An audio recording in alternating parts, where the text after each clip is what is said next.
A cluster file system is a file system which is simultaneously mounted on multiple servers. So basically what we have here is some shared storage, and you want multiple servers to be able to access that storage at the same time. Usually when you format a partition with ext3 or NTFS or any other typical regular file system, only one device can access that shared storage. So for iSCSI LUNs that we have out there, if two of you try to connect to the same LUN, the file system will get corrupted and you won't be able to access it. But with the cluster file system, then multiple devices can access the same file system and write to it, and the cluster file system provides all the locking mechanisms and high performance that you need to be able to do this. When you want to have a shared file system like this, you can also use NFS or Samba, but these type of protocols suffer in performance, and you run into locking and security issues, and more importantly, you have a single point of failure. So cluster file system is a much better option for you if you want multiple machines to access that shared storage. So I'm going to show you how to set up and configure a cluster file system using ocfs, which is the Oracle cluster file system. In the past, when ocfs came out, you could use it just for Oracle stuff, for storing the Oracle data files and redo logs and all the Oracle files needed for the database. But nowadays, there's with ocfs2, which is version 2 of the cluster file system, it's currently used to provide scalable web services, file services, as well as hosting virtual machine images. And I will show you how to configure that. So let's first talk about the prerequisites that you need in order to set up a file system. I must say that Red Hat also has a cluster file system, and it's called GFS. And basically, all the concepts that I will show you here for ocfs will work very similarly with GFS. So let's go through first the different prerequisites that you need to set up a cluster file system. So if we go here to our initiator name.iSCSI file, we see that this machine has an initiator name called CSC570E student 2. Now if I go to the iSCSI target server, I can see that I've set up a LUN mapping for my initiator, which is right here, CSC570E student 2, that maps to LUN 101. Typically when I do this, I will only set up one initiator name per LUN. But since this is a cluster file system, I've actually set up not only this VM, but all of your VMs to map to this LUN. So when you do fdisk -L, you will also see this particular file system. And that's because I've set the same LUN, I've mapped the same LUN to the initiator names of all your VMs. Actually, if you do this with the on this interface here, on this management interface, it will prompt you and say, are you sure you want to do this? Because typically you wouldn't do this unless you have a cluster file system, so you have to actually tell it yes. Okay, so that's mapped there. And now if I go back to my iSCSI box, and if I do iSCSI ls -L to list all my SCSI devices, I can see that here it is LUN 101, and it's mapped to device SDB, sorry. So this particular LUN 101 is going to be my my cluster file system, ocfs cluster file system, and LUN 102 is just my regular extended 3 LUN, which only my machine will mount to. Okay, since the target box has 2 network interfaces, you will also see the corresponding devices for the other interface, which is SDC for the LUN 101, the ocfs one, and SDE for the LUN 102, which is just the regular extended 3 partition. Okay, so you just need to work with one of them. Either pick, I usually pick the lowest letter, so we're going to work with SDB here. So that's the first prerequisite is make sure that your machine can see the storage, the shared storage. Okay. The next prerequisite is we need to go out and get all the ocfs2 files. So we FTP to our FTP server, and we log in as anonymous. cd pub. In the pub directory, there should be a file called folder called ocfs2. So if we go to ocfs2, you will see all these RPMs, and you need to install all of these. So you could just do wget star and get all those files and put them in a folder. I put them in an ocfs2 folder, and there they are. And all you have to do is rpm minus ibh star, and this will install all of these OCFS files. Basically, these are the tools to configure everything, and the more important one is here, which is a kernel module that needs to match your kernel. So if you look and you do uname minus a, the kernel for RVMs is 26955, and this module matches that. So once you install that, you have all the tools necessary to configure the OCFS cluster file system. Now there's two more prerequisites that you need. All of the machines that are going to be part of the cluster need to know each other and know the IP addresses of all the nodes that are going to participate in this cluster. So if we go on that pub directory on the FTP server, I have a host file with all the names of the members of the cluster. So I've already put it in this machine, and these will be all of the names of the interfaces that are going to be part of this cluster. Okay, and I've added my machine here as well. Okay, so make sure your etc host file is updated with the file from the server. And finally, on that same pub directory, there's going to be a file called ocfs2. All the members of the cluster need to be able to SSH to one another without any credentials. So you need to set up an SSH identity and create your public and private key. And that needs to be the public key of all the machines in the cluster need to be part of this authorized keys. And I've already done this for you. So if you go to the server and download this file and put it in your root.ssh directory, then you will be able to automatically SSH to all the machines in the cluster. Okay? So that's basically all you need. One more thing that I need to mention is that the cluster needs to talk to all the nodes in the cluster need to talk to one another in order to check their health, and this is called the interconnect. And for the interconnect, you need a dedicated network interface that is used just to check the health of all the nodes in the cluster. And what I've done is we're going to use the ETH1 interface, which is the 192.168.120 interface, as the interface for checking the health of all the nodes in the cluster.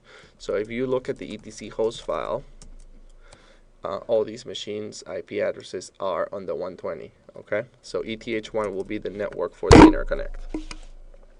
Okay, so once you do that, basically the main file to configure the OCFS is found in etc ocfs2 directory, and the file is called cluster.conf. So let's go look at that file. This file, when you install all those RPMs, you'll probably get a sample file cluster.conf, but what you need to do is go back to the FTP server and get the cluster.conf that I have put in there. This cluster.conf already has entries for all the nodes that are going to be part of this cluster, one of which will be your VM. So just go get that file and put it here in the etc ocfs2 directory. Let's take a look at that file real quick. This one here already has all your nodes. So if you can see, each node needs to have an entry. It uses this port to check the health. It needs to have the IP of your VM. It needs to have the name of your VM, which in your case will be your net ID. And then it needs to have the cluster name. In this case, I named this cluster OCFS2. And then at the end of this file, there is a cluster entry, and this tells them how many members of the cluster we're going to have, the node count, which is 19, and also the name of the cluster. Okay, so make sure you put that file in there, and then once you have that file in there, you could actually run the OCFS2 console One more important thing that I forgot to mention is that this file also has, each node has a number, and all the nodes in the cluster need to know what each number means for each node, what that number is. So make sure that well, I'm going to provide you this file, but you need to notice here that all these nodes each has a different number, okay? And no two nodes can have the same number, otherwise you run into issues, okay? So if you can see, every single node has a different number. Okay, so I'm going to go back here and I'm going to run this ocfs2 console. This is actually the console tool that you would use to create that cluster.conf, but since we've already created it ourselves by getting it from the FTP server, when I run this, it will read and see all the members. So I'm going to go ahead and run that. Okay, so here the tool has detected that I have two partitions, SDB and SDC, which are ocfs2 partitions, and it's noticed that the label I put on that partition is Oracle, and it's about a 50 gig partition. Okay, so now what you need to do is go here to cluster and configure nodes. You actually don't need to do this step because we've already done this step by editing that file, the cluster.conf. However, if you go in here, you can just see all the members of the cluster, each of their names, and the node number, and the IP and port numbers. Okay, so you should see all of your VMs there, all of your net IDs there. Okay, so I'm going to go ahead and close that. I don't need to do that. If I haven't done it by editing the file, I could actually go in there and do it from that interface. But since we've already done it, now the next step that we need to do is propagate the configuration. So if I add another member to the cluster, I need to tell all the other members that I've added somebody else. So what you do is you run this propagate configuration, and this is why you need the SSH key set up, because that configuration is going to be sent through SSH by using SCP and copying that cluster.conf to all the members of the cluster automatically. So I'm going to run this, but it will probably fail because some of the VMs are going to be down. So I'm just going to run it for the first few nodes and then stop it. Okay, and you can do the same. So I'm going to hit propagate configuration. It's going to propagate it. It already seen the first few, and it won't be able to connect to some of the other ones because they're down. So I'm just going to go ahead and stop it here by doing Control-C.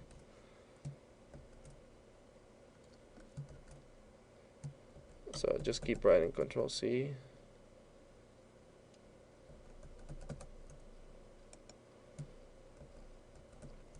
Until it's done. And once it's done, you'll see a message that it's done, finished. Okay, so it's done. So once you see that finished message, you can actually close that. And pretty much we've done everything we need to get our cluster ready. So we can go ahead and close this, quit that, and I'll go back to my PuTTY terminal. And now if we go to the service for OCFS is called etc init.d o2 cb. This is the service, the OCFS service, and it's installed on your etc init directory when you install those RPMs. So if we do a stat and do an unload, okay, and then offline. So I took it offline and I unloaded everything. Okay, I want to start clean and fresh. So the first step you need to do is, after you've taken it offline and it's unloaded, is to configure the cluster. Okay, so these are basically going to be some settings that you need to tell that you need to set up on the cluster. So do you want to load the O2 CB driver at boot? Yes, of course. Clusters to start at boot, enter none. OCFS2. OCFS2 is good. Specify heartbeat dead threshold. By default, this is 61. Sorry, by default, I think it's 7. So you want to set this to 61. These settings need to be the same on all the cluster nodes. So make sure you pay attention to these because you will need to set up the same settings on your cluster. Otherwise, it won't work. The network idle timeout, we're going to set up to 10,000.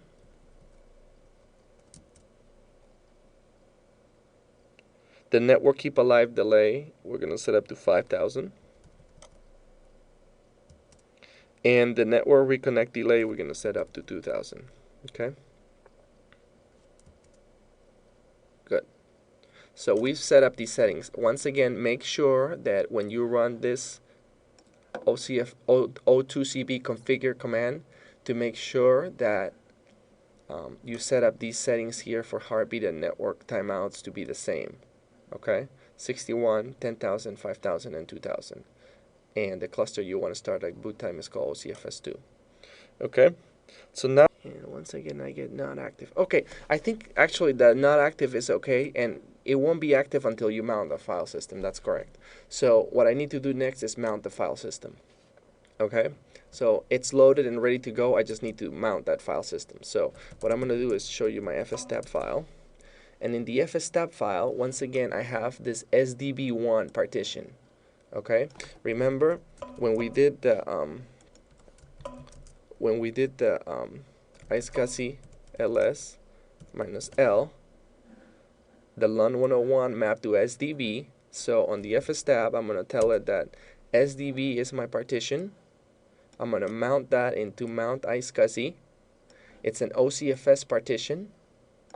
And then I need to pass these parameters, which are netdev. And this tells the system that the network needs to be up before I can mount this. And then you need to put data volume and no inter. And then 00. Okay? So this is the entire entry that you need to put in your fstab to be able to mount this automatically at boot. The device name, the mount point, the type of file system it is, ocfs2, these parameters, and then 00. Okay? So I go back here. I quit out of my fstab, and then I'm going to do the f-h, and you can see that I have nothing mounted yet, so I'm going to do mount minus a to mount it.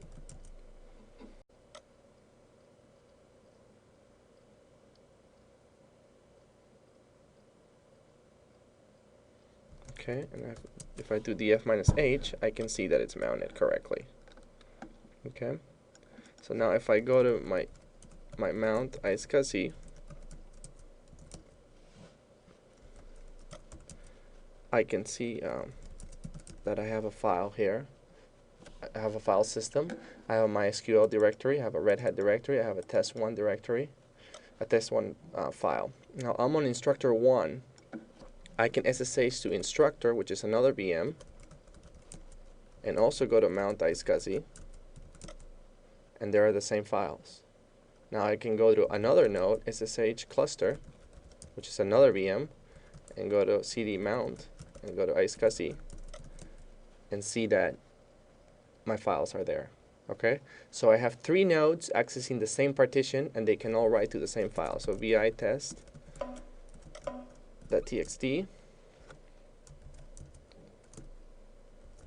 test1. I'm going to exit from here and write from a different one.